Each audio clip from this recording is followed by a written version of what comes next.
And we are live, except that we're not quite. uh, and here we are, folks. We are live. My name's Jack. Welcome to the Happiness Habit. Thank you very much for tuning in. Everybody got their coffee? All right, let's do this. If if you think for a moment that this is stress free and easy, and it's like chewing gum, and it is. The clock starts going. It gets closer to 8 a.m. and it's like, okay, everything wants to not work suddenly at the same time. Oh, it's funny. And it doesn't get any better. And every Sunday I tell myself, okay, next Sunday, fill in the blank. And it doesn't get better. If you think I'm pulling your leg, try it sometime. It's unbelievable. There's the book, the website, jetcarterbooks.com. Before we start with today's topic, let's do two things. One, let's take a deep breath right now, and wherever you are sitting, maybe you're in your living room, maybe you're in your bedroom, wherever your desk is, or your phone, wherever. Let's just take a moment and let everything just kind of settle for a moment. Yeah. Let's just kind of take a deep breath, and wherever I am, I can look around, and I can see where I'm at. Okay, I'm in this room. I'm in my living room. I'm in my dining room. Wherever I am, I'm seated in a chair. I can feel the chair. My feet are on the floor. I can feel my feet on the floor. I'm on the couch. I'm resting. I'm just sipping a coffee early on a Sunday, a quiet Sunday morning, right? And just kind of settle. And we do this because we want to come home to ourselves. We want to become self-aware. We want to get into a state of self-awareness. Doesn't matter what other people are doing, or the dog wants to eat. Well, the dog just ate 10 minutes ago. The cat wants some attention. Okay, kitty, you'll have to wait a little bit, right? And you come over to me and I'll pet you, but other than that, you're going to have to wait. There's always something going on. The fish need to be fed, right? The aquarium, the neighbors beating on the door. There's always something going on. But Sunday mornings, it's a nice time to just sit quietly, and you can watch your thoughts, you can watch your emotions, you can watch your breathing, right? With every breath you take, you can be observing yourself in action. And that's the first thing I wanted to start with. The second thing, briefly, is we're going to take care of a little business first. Then we'll get into the topic. The second point of business is a viewer wrote in at the end of the session last Sunday, and she asked, great question. She asked, what is self-observation? You have 45 minutes. I'll run it down to you. Self-observation is awareness. It's your own personal awareness. That's all it is. Nature herself, the cosmos, the universe wants us to be alert and alive and aware as we go through life, as we, live our life. when we're in a state of awareness, we can actually enjoy life.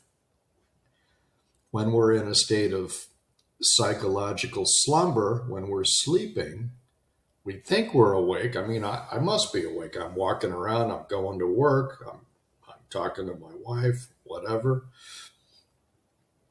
but we're actually asleep. Psychologically, we are asleep. Emotionally, we are asleep. If I get angry, if I express anger, I am emotionally asleep because anger is a painful state and nature doesn't want us to suffer ever, not even the tiniest bit. So the whole message, the entire purpose that this channel exists, there's the coffee maker, is to help people, anyone who, this is not for everybody, not even close, but there are few and far between. There is the occasional individual who says, I want that. I can hear what he's saying and I want that. And if that's you, get down on your hands and knees and kiss the ground 1,000 times because you're really fortunate.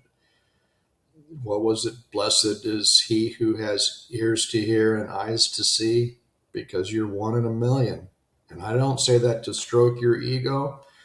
We're not here to stroke your false self. We're here to dissolve your false self by way of self-observation. Self-observation, when you're observing yourself, your ego is in, the clutch has been pushed in. Your ego is in neutral. Your ego is not at the fore running you through life. We all know people with big egos who their ego pulls them through life like a V8 engine, and they run into one problem after another.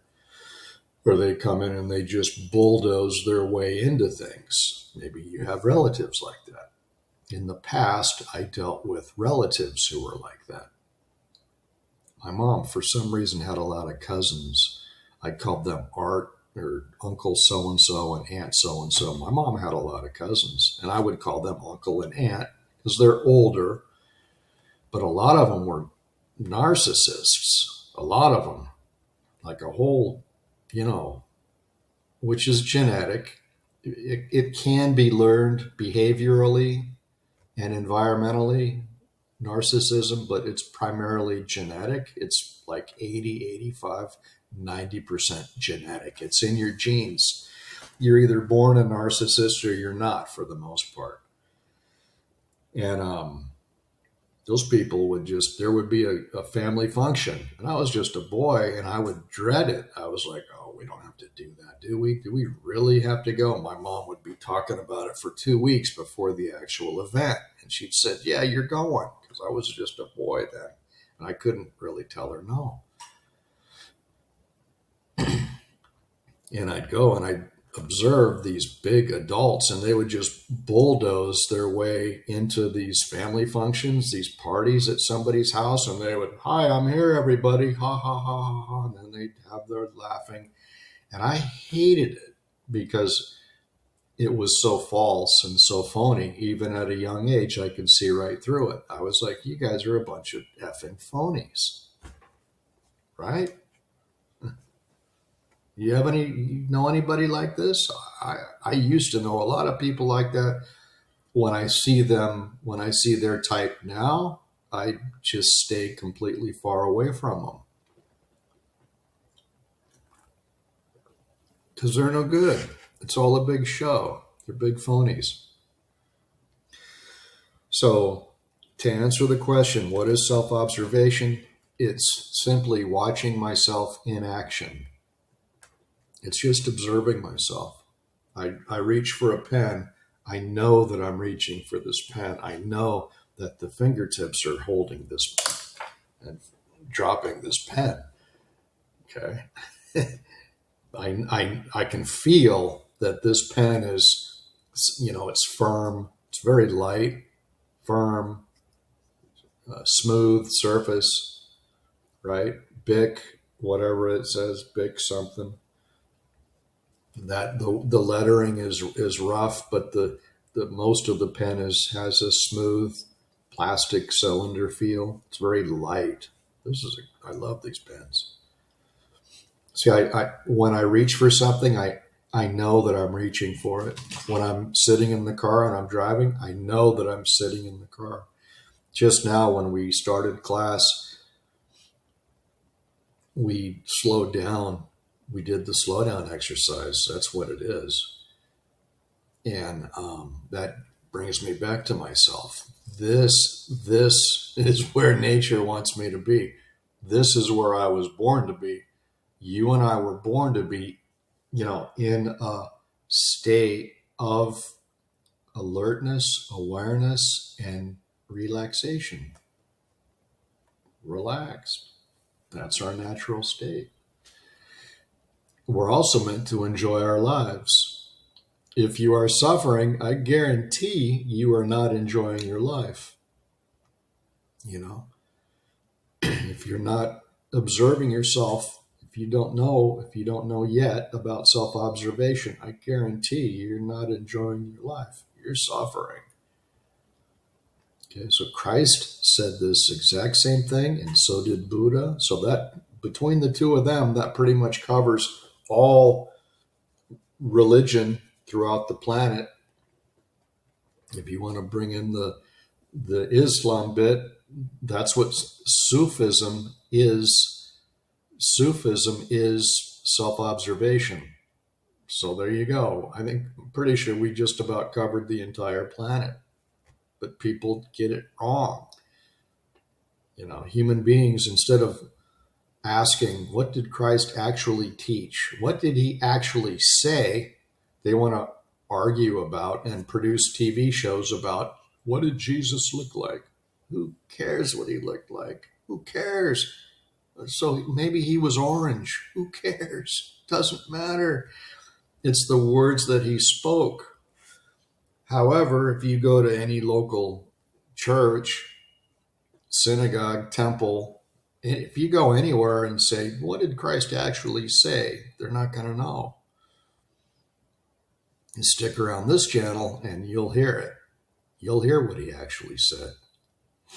Or they'll tell you what he said and they'll twist it and mangle it for their own, to maintain their own authority over you, their own power, their own control. Because that's what churches do. They don't know anything about moment-to-moment impartial self-observation. If they did, they would talk about it. When's the last time you went to any church, any temple, anywhere, and heard someone speak about moment-to-moment impartial self-observation? Answer, never. They don't speak about it because they don't know about it. If they knew about it, they would be different. They would be happy. They would probably walk out of the church and they would finally know who they were, and they wouldn't have to pretend to be some religious phony, which is exactly what they are. You can, and please do, set me up, put me up with any so-called religious expert on the planet. Stand me next to the Pope, and I'll say, Pope, what is, tell me about self-observation. Go ahead. I'm waiting, right? Put me up against any bishop, cardinal, anybody, rabbi, anybody, okay? They're wearing a Halloween costume, okay? They're a bunch of phonies. Please set it up. If you know these people, hook it up. You know where I am. You know where you can find me. Go to the website and you can send me a message through the website, through the contact page.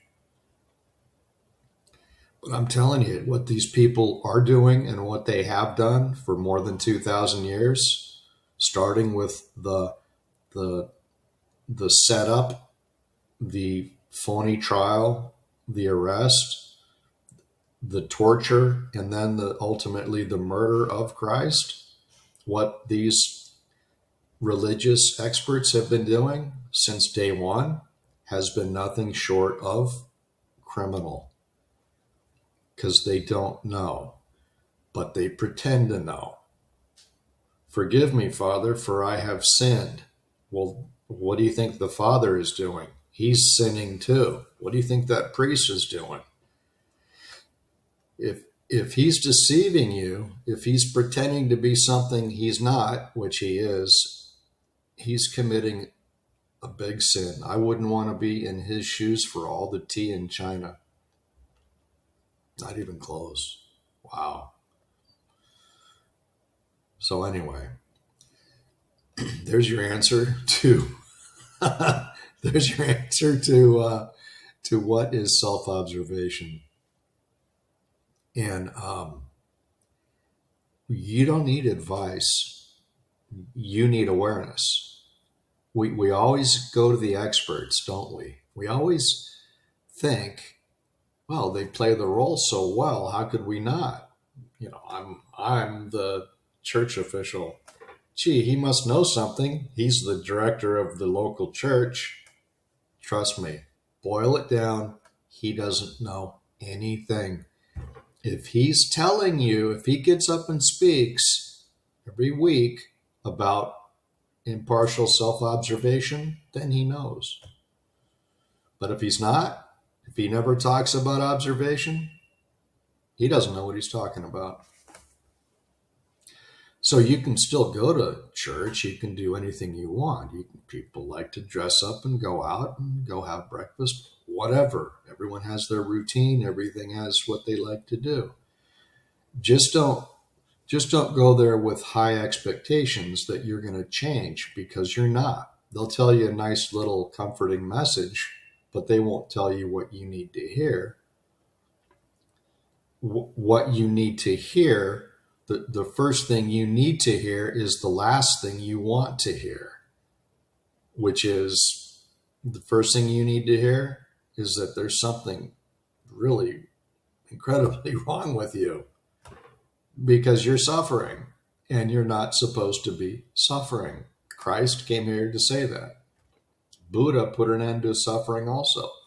He said, the problem is not exterior to me. The problem is inside me.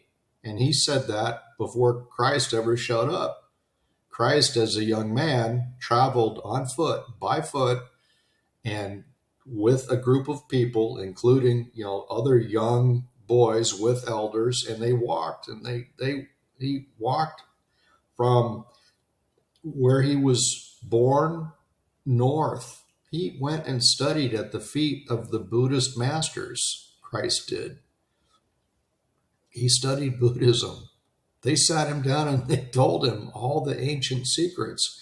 The ancient secrets are being revealed to you now at the Happiness Habit channel. That's what we do. We're talking about now what they were talking about then. It's the same thing. Seek ye first the kingdom of heaven, and all else will be given unto you. The kingdom of heaven exists inside you. It's from your sternum up. This is where your awareness is, right? We were just talking about awareness. Awareness is this part of you, from your sternum up. It's in your mind also, but awareness is not 100% of the mind. Awareness is also from your heart, from where you breathe. Remember, Christ said, the kingdom of heaven is closer than your own breath. He was right. It's here. It is you. You are the kingdom of heaven if you're living in a state of awareness, which is not, that doesn't mean to walk around going, hey, guess what I learned today? I'm in the kingdom of heaven. Because you're not, because you're still suffering. Okay, meaning you still feel shame, guilt. You feel guilty about things. You get angry left and right. Don't tell me you don't. You know you do. Resentment. You feel jealousy. Your friend calls you and says, we just bought a brand new red Toyota and we just got the new Acura, whatever. I just bought a new truck. Oh, you know, oh, he beat me to the punch. I was going to go get a new truck. Oh, see, that pains me because I'm still on that low level where the lower emotions are. The lower emotions are painful, but with self-awareness, I can raise my emotional level to where I'm not dealing with the lower emotions anymore. Therefore, I'm not in any pain anymore. I used to be. I used to be camped out at the level of lower pain because I didn't know how to get out of it. But the way out of it is well known. Come to this channel because it's explained every time we get together. It's explained how to get out in all of the talks that have already been recorded. So if you keep self-observing, you will raise your level. You will go from the emotional level of, I've got it, shame, guilt, apathy. Forgot that one. Grief, fear, anxiety. We're going up. Desire, what I want, what I crave, my desires. See, all that's painful. Oh, I want that, but I can't have it. And because I can't have it, and a part of me still wants it, I'm in pain. And again, we're not born to be in pain over anything. We're born to be in a state of ease, of relaxation, which is very pleasant. We're born to be happy, which doesn't mean ha ha ha ha ha. More like contentment. The better word than happiness is contentment. But contentment, the alliteration, happiness can provide alliteration with the word habits. Therefore, the happiness habit. But happiness doesn't mean you're walking around going, "Gee, I'm so happy, I can scream." It's the state is more like if you have to put it into a word, into a language, contentment. I'm content. Remember the Prince song? Sometimes I'm just like my mother. She's never satisfied. That's from the song Purple Rain. And it's true. And I understand that feeling of not being satisfied no matter what I do. I'm not satisfied, right? So let's go up. Fear, desire, anger, pride, haughtiness, arrogance, right? And then above that, the emotional level of courage. Courage. Courage is where it all changes. Courage is right in the middle. Courage is, I think they call it a fulcrum. If you have a seesaw, right, the fulcrum is in the middle. Without the fulcrum, you wouldn't have a seesaw going up and down like that. Courage is right in the middle between the lower painful emotions and the higher pleasing emotions. And then the pleasing emotions are, we'll do this briefly because we got to get to the topic. Neutrality. Above courage is the emotion of neutrality. I never knew that was an emotion, but it is. Neutrality. Willingness. That's nice. Willingness. Like I'm willing to do something. Wow, that's a different feeling, right? Wow, that's different. That feels pretty good. Acceptance. Acceptance. That means I'm actually accepting things as they are. Wow, that feels really good. Acceptance. I'm at the emotional level at which I can accept things. Acceptance. Wow, that's reason, which is getting close to wisdom, huh? Reason. Like I can see, I have insight. I'm starting to see things as they are, as they actually are. Above that, love. Huh. Love is an emotional level. It's a higher vibrational, emotional level of love, and it's way up there. And people all the time say, "Oh, I love you." We're not on the emotional, vibrational level of love, are we? We're not there. And yet we tell each other, "Oh, I love you." That's a lie. I don't love you because I'm not at that level. How can I love you? But it's possible. Remember, Christ said, "What I have, you can have also." Yeah, he had it. Because why? Because he observed himself like nobody's business. In other words, you, if you stick with this and you work with this, you can take this as far as you want. If you get really involved with this, you buy the books, study, listen to the talks, you work on yourself. It's self work. I can't help you with. I can point the way, but I can't do your work for you. You can raise your emotional level from where you are. Wait, and you got fear in you, you got anger in you, right? You know your level, you know where you're at.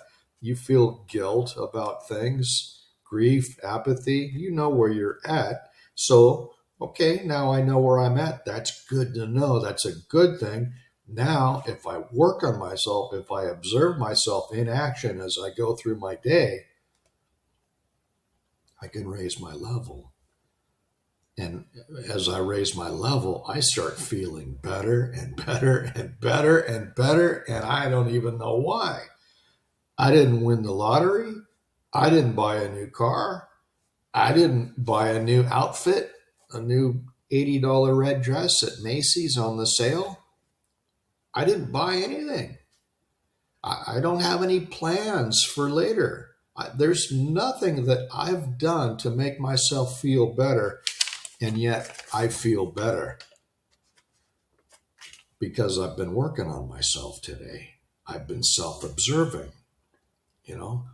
When I work hard on myself today, it gives me a better tomorrow. And we're always putting things off. Well, this sounds kind of, maybe I'll look at it later. And truth says, no, do it now, which was our topic last week. Time is of the essence. Get this before much more time elapses. And I need to get to the topic before much more time elapses too. And I'm well aware of the time, and I'm not gonna take any more of yours. So what we're gonna do, we're gonna condense today's story, what we were gonna get into, which is you don't need advice from human beings. You don't, and you'll hear why pretty soon. You don't need advice from these so-called experts. You need awareness, because you yourself, when you are in a state of awareness, you become the only expert you need on every topic under the sun. Okay? Your car breaks down, you need to change a tire. Okay, I get it. We're not all experts at mechanics and changing the oil and getting a new tire on my car. Practical things, okay, that's fine. I get it. I need an expert for that. So change the spark plugs in my car, right? Okay, I'll let the pro handle it. I don't want to get greasy and dirty. And when I was a kid, I did that kind of stuff. I don't do it now. Okay, so I call in the expert. We're not talking about that kind of expert. We're talking about going to one of the so-called religious experts, or even a life counselor, or even a psychologist or a psychiatrist. When when you start to understand self, when you know self, you're going to know more about yourself and therefore more about other people than any counselor or psychiatrist that you know. I've sat and chewed the fat with several counselors, psychiatrists, psychologists. None of them know anything about self-observation. They know the textbooks, they know the books, but they really don't understand. They don't understand themselves. I noticed all of them were like that. They didn't know self, therefore they really didn't know other. If you want to know other, you first have to study self. Because once you know self, once you know what makes you tick by way of self observation, you're going to know how other people tick also.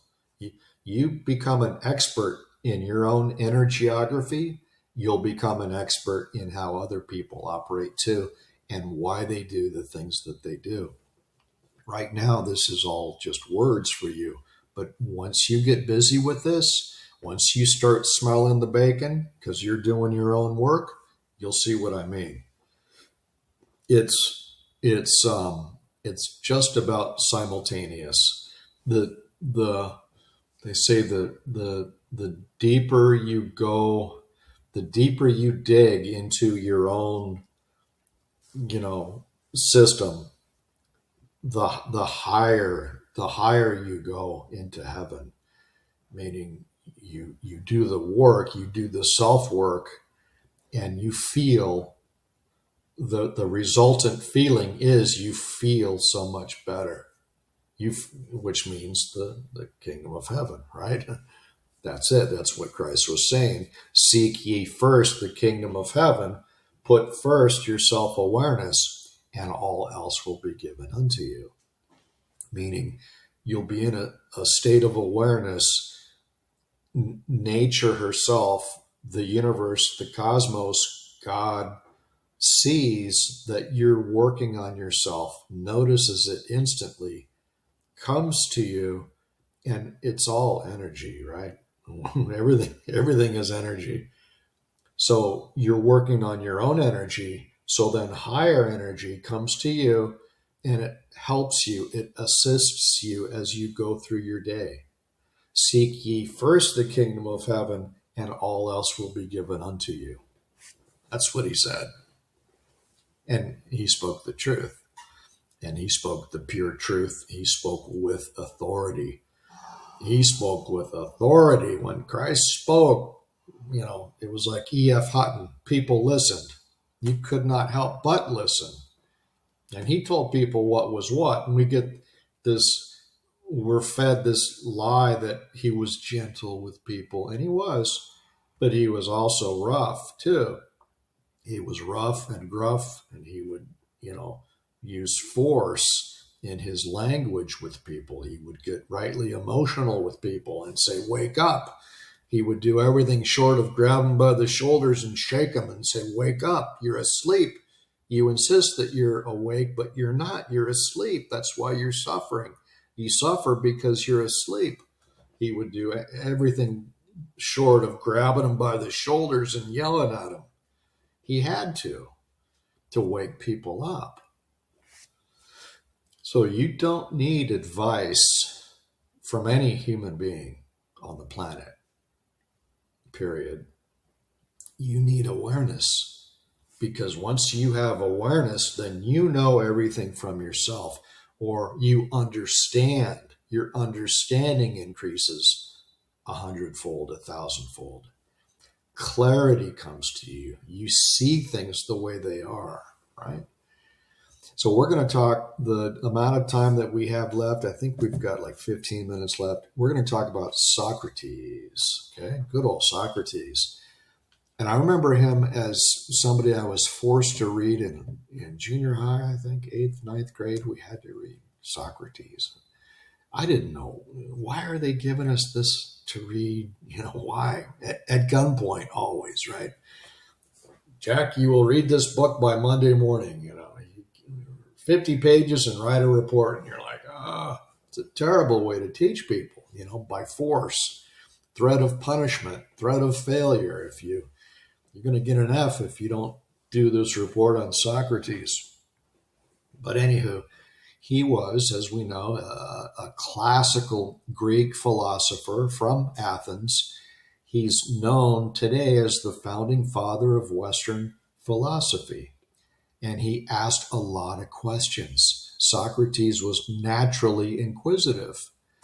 He didn't ask questions. Have you ever known the type of person, maybe you sat in classrooms, maybe university, college, whatever, and they ask questions just to be asking questions, just to hey, look at me, everybody. I'm relating with the professor, or I'm the one asking the questions, like I'm so important. He didn't ask questions because he wanted to sound important or appear like he was intelligent. Not at all. He was inquisitive. He had a lot of questions, and he wasn't afraid of asking. And he asked everybody.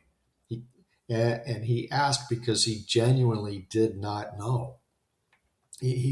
Socrates, by nature, was an inquisitive person. And most of us aren't.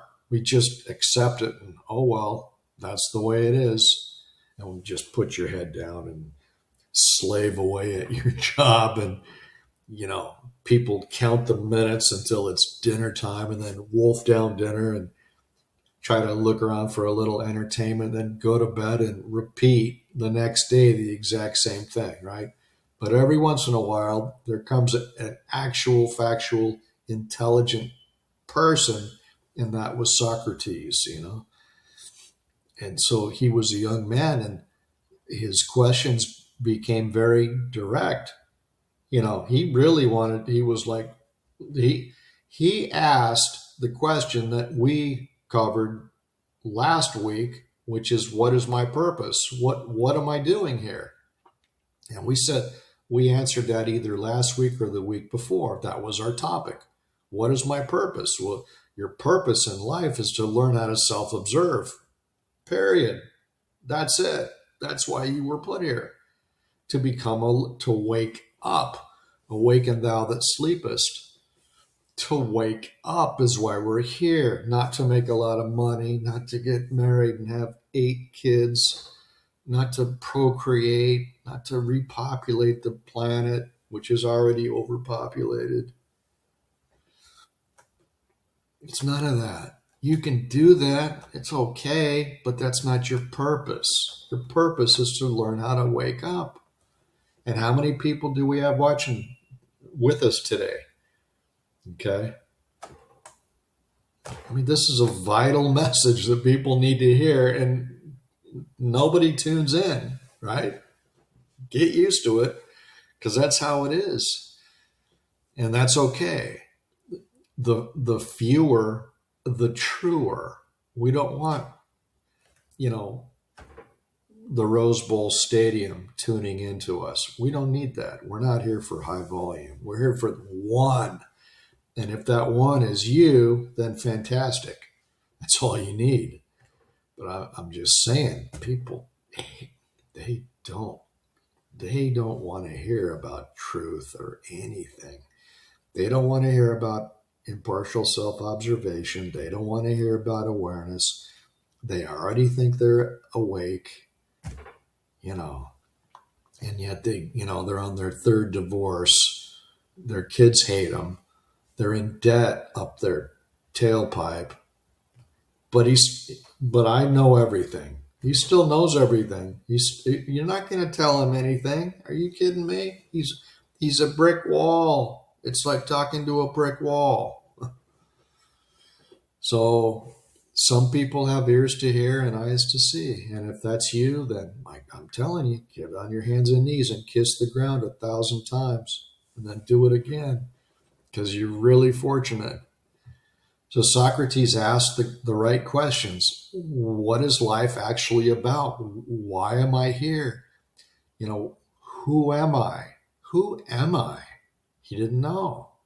With self-observation, when you start becoming aware of yourself as you go through your day, you're going to find out who you are. And you're never going to want to leave. You're never going to want to leave your own company. You're going to feel so good in your own company, you'll never want to leave. How's that for a guarantee? If you do the work, you'll feel that way. I never want to leave my own company. I like myself. I like my company. I live alone. I have nothing to do with my neighbors. I say hi, goodbye. Yeah, nice weather we're having. Yeah, well, have a nice day. That's it. I don't have anything to do with people because I know how low they are. And I sleep like a baby, and my health is good, and I'm happy. I'm 63, and I'm happy. And I have nothing that this world tells me that I need to be happy. The marriage, the kids, the big money, the mansion, all that nonsense that this world says you and I need to be happy. That's bull. You don't need any of that. You don't need anything material to be happy. You need to you need to become aware of yourself. You don't need an expert to tell you about this. Okay. So what did Socrates do? He had all these questions. He's a young man. He's like, I have to figure out the answers. He visited the experts of his day. He went to see all the people who were supposed to know, right? The experts. We have experts today. A lot of them are on TV this morning. Jesus loves you, all that. Send us some money is the next sentence they say, right? Oh my God. I would not want to be in their shoes at the moment of their physical demise, when they die, in other words, when they physically die, I wouldn't want to be in their shoes. How did you spend your life, Joe? Well, I was pretending to be a middleman between you, God, and all these human beings. Oh, you were you? You know, wow. Guess who's coming back to this low, painful planet for another run till he learns his lesson? Joe. He's coming back here, right? So anyway, Socrates went to the top teachers. He went to see the senior, most advanced philosophers of his day. He met with all the authorities. He interviewed the politicians, and he asked them all, what is life actually about? You tell me, what is life about? What am I supposed to be doing with my life? And what he found out amazed him. These so-called experts' answers were vague, unclear. Well, what you're really supposed to do is become an expert in your field and then go out and get a job and then walk around in the flowing robes and be seen as an expert and be known as an expert, right? We've got those types today, right? Their answers were even contradictory. One expert would say, well, life is about this, and another expert would say, no, life is about this, Socrates. Okay. So he was like totally confused. He's like, these experts, these people who are supposed to know, they pass themselves off as these pillars of society. They can't give me a straight answer to my very honest, basic question. What am I supposed to be doing here? Socrates started to see, it really dawned on him that these so-called experts did not know. Remember that line. The experts, put that word in quotes, do not know. They don't know. One of the chapters in this book is The Experts Do Not Know. It's all about religion and church and all that. They don't know. If you go, again, I think we said it earlier, if you go to a temple, church, you're sitting there in that stiff wooden pew, and, he's going on, and he's up there in the pulpit for 45 minutes. I saw one once waving a smoking bag around. It was loaded with incense. I'm like, my God, what are you doing? It's all mechanical. They're dressed up like it's Halloween, and they appear very solemn. So they're doing all this. All that is phony baloney nonsense